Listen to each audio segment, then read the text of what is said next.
chamo Jean, sou aluno de História da Faculdade UEG, do Polo de Alto Paraíso de Goiás. Estou aqui para apresentar uma resenha acadêmica sobre o artigo A Antiguidade Tardia, a Queda do Império Romano e o debate sobre o fim do mundo antigo. Esse artigo é um artigo acadêmico que trabalha de forma panorâmica, o estudo do período chamado Idade Tardia.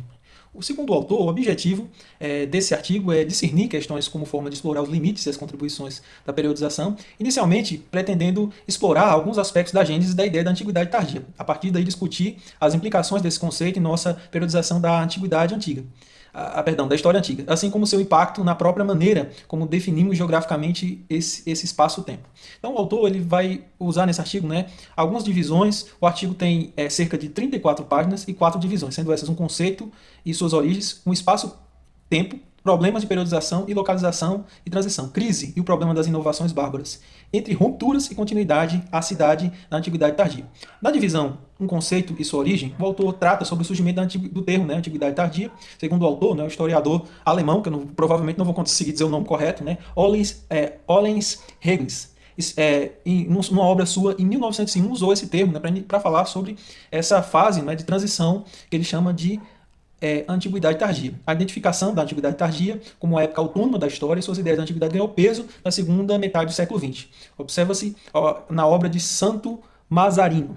Sua obra é em título português O Fim do Mundo Clássico, que contradiz a essência do livro. Ele tem esse título em português, embora contrarie a essência original do autor, mas que pode ser explorado. O autor destaca a ideia positiva e baseia a ênfase na continuidade e não aplica o abandono das visões tradicionais sobre o período, preocupadas com o problema do declínio de Roma. A divisão do espaço-tempo e a periodização e localização. Desse tópico, o autor trata sobre o período em que se localiza o surgimento da Idade Média. Como já foi dito antes, e também fica bastante claro no documentário Cristianismo Pagão e a Igreja Cristã de hoje tem sua origem católica no Constantino.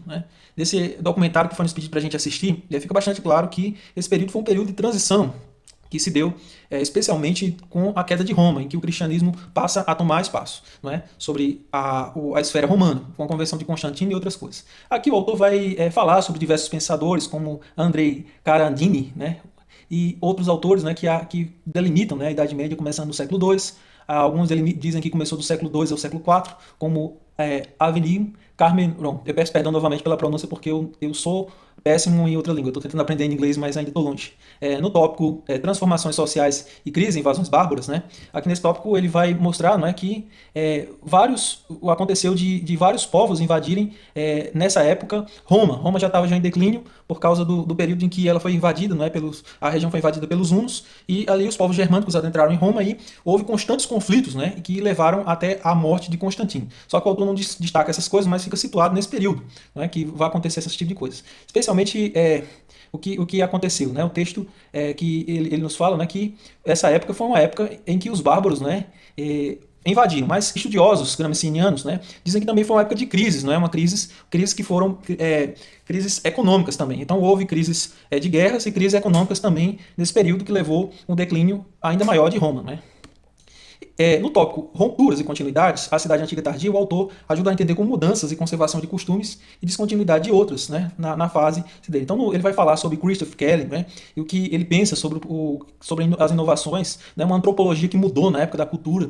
E ele vai tratar também sobre as mudanças do crescimento fiscal do Estado, o Estado passa a cobrar mais das pessoas. Alguns historiadores vão dizer que nessa época, por causa da queda da escravidão, já que Roma não avançava tanto, há até um vídeo no YouTube quase o mesmo nome do artigo, intitulado A Antiguidade Tardia, a Queda do Império Romano, que o autor ele vai dizer que uma das razões em que o Império Romano cai nessa segunda fase é porque ele aumenta impostos por causa do problema social de não existir mais escravos. Então eles acabam tendo um problema social maior porque não havia mão de obra, e então o Império Romano passa a cobrar mais impostos porque a produção diminui. E a arrecadação, como nós sabemos, se dá por dois tipos de coisas. Ou você vende muito, ou você arrecada muito de alguma forma com sua venda. E o Estado também trabalha da mesma forma. Então, o autor vai dizer que essas mudanças ocorreram nessa época e foram mudanças as quais trouxeram malefícios. Ele vai trazer pensamentos de arqueólogos e outros mais, mas no último tópico, né, que ele vai tratar sobre a questão das mudanças da cidade, entre essas mudanças houveram as rupturas, as continuidades, né, entre o cristianismo, né, e o paganismo. O cristianismo entra tomando de conta de certos aspectos do paganismo e muitas instituições que eram pagãs passam a se tornar cristãs. O catolicismo romano cresce, né, Constantino I se converte, e conforme também o artigo o documentário, né, o cristianismo pagão e a igreja cristã, boa parte do paganismo se torna cristã, e o cristianismo vai sendo paganizado e o paganismo vai se tornando cristão e romano ao mesmo tempo. Então essa época é uma época de transição, uma época de modificação. O templo, né, de Éfeso, ele é oferecido à Virgem Maria, né, e vários templos pagãos passam a ser cristãos. E as imagens passam a fazer parte do cotidiano da igreja. Nessa época também, não é, o cristianismo ele passa a ser vamos dizer assim, forte dentro do império. Mas, diante desses tópicos, né, que eu não vou abordar, eles são excelentes para o conhecimento. Só que o autor ele não dá um veredito. Né?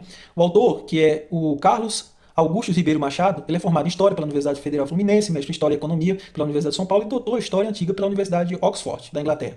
Eu não vou ler o currículo dele inteiro. Sobre o conteúdo do texto, o texto é bastante complexo e difícil de entender, muita informação para se estudar de uma única vez. O texto é informativo, não crítico, por isso o autor não se posiciona sobre os pensamentos contrários e pode deixar muita dúvida, mas o texto é excelente para quem busca conhecer linhas de pensamentos e quer buscar material de pesquisa em uma determinada área, especialmente para pesquisadores e estudantes que querem buscar conhecimentos e autores para trabalhos acadêmicos. Então é isso, né? Extrapolei meu tempo, mas eu não vou conseguir fazer um vídeo menor. Peço perdão à professora, mas desde já eu agradeço a todos que assistiram esse vídeo.